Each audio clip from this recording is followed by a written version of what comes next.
పట్టుకుని బంధించి శత్రువులు పెట్టి అక్కడ అబద్ధ సాక్ష్యాలను ఏర్పాటు చేసేసారు. అబద్ధాలు చెప్పేవాళ్ళు ఉంటారండి, జ్ఞానాలు చెప్పేవాళ్ళు, అబద్ధాలు చెప్పేవాళ్ళు, గుసగుసలు ఆడేవాళ్ళు, సారీలు చెప్పేవాళ్ళు. నేను ఒక యూట్యూబ్లో వాక్యం ఉన్నాను, మీలో ఎవరైనా అలాంటి ఉంటే మనసు మార్చుకోండి, నష్టపోతారు మీరు. యేసు ప్రభు ఏ జ్ఞానం చేశారని అబద్ధాలు చెప్పారు, యేసు ప్రభు ఏ గౌరవం చేశారని అబద్ధాలు చెప్పారు, జ్ఞానాలు మోపారు, నిధులు మోపారు. ఎవరి దేశము చేత అసూయ చేత బంధించిరా యేసయ్యా. దేశము చేత అసూయ చేత బంధించి నేరాలు మోపి అబద్ధాలు చెప్పి సారీలు చెప్పి రకరకాలుగా శత్రువులు పెట్టారు. గుంటూరు కృపామేసి మ్యాచ్ చేయగారంటే ఒక ఆయన రే అరే అరే అని పిలిచారట. అది ఎప్పుడు కట్టారా? అద్దెంతో అప్పుడు సేవకుడు డబ్బులు చేయగలదు. ఆయన నాట్లో చెప్తున్నాడు, ఆయన మీద మర్యాద లేకుండా మాట్లాడు, ఎవరు అగౌరవంగా మాట్లాడు, పగలించి మాట్లాడి, గర్వంగా మాట్లాడి, అలాగా చిన్నపుచ్చినందుకు, సేవకుని చిన్నపుచ్చినందుకు, సేవకుని అవమానపరిచినందుకు, సేవకుని కించపరిచినందుకు ఎవరిని దేవుడి ద్వారా అక్కడ జరిగిందేమి తెలుసా? ఓ 4 వారాలు ప్రార్థనకు రాలేదట, ఆ పిల్లలు వస్తున్నారట.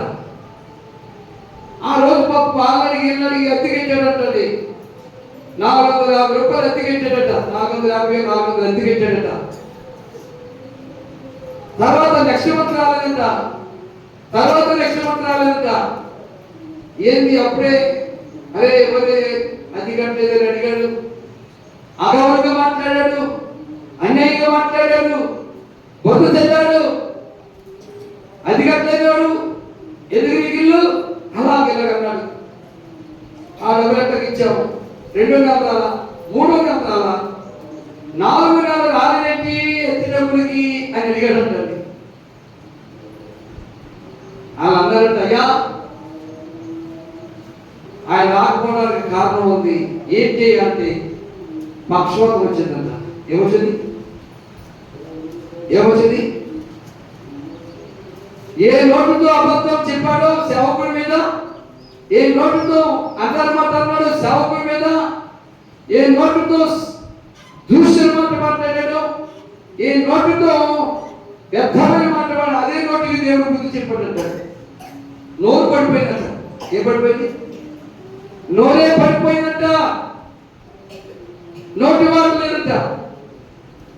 అప్పుడు వాకి చెప్తున్నాడు, ఆ నోరు ఎందుకు పడిపోయిందో నాకు తెలుసు అన్నాడు. ఆ నోరు ఎందుకు పడిపోయిందో నాకు తెలుసు.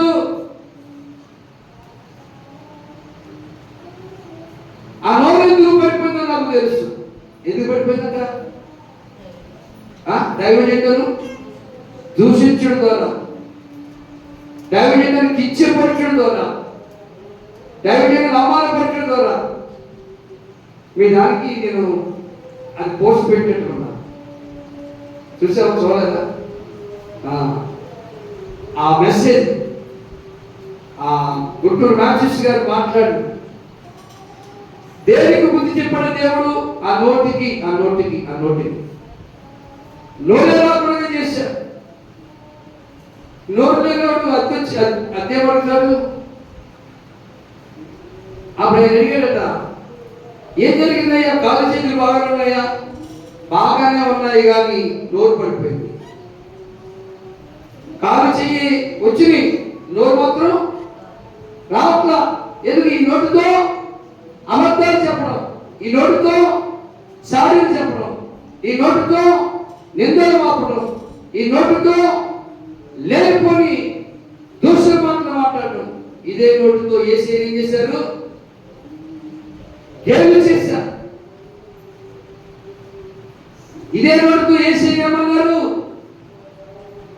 లేనిపోయిన అబద్ధాలు చెప్పారు. ఇదే వరకు ఏమన్నారు? యేసును సారీలు చెప్పారు. అన్ని చెప్పినా అన్ని నిందల వైపున యేసు ప్రభు ఏమన్నాడు? మౌనంగాని నోరు తెరవలేదా ప్రేమ పదుల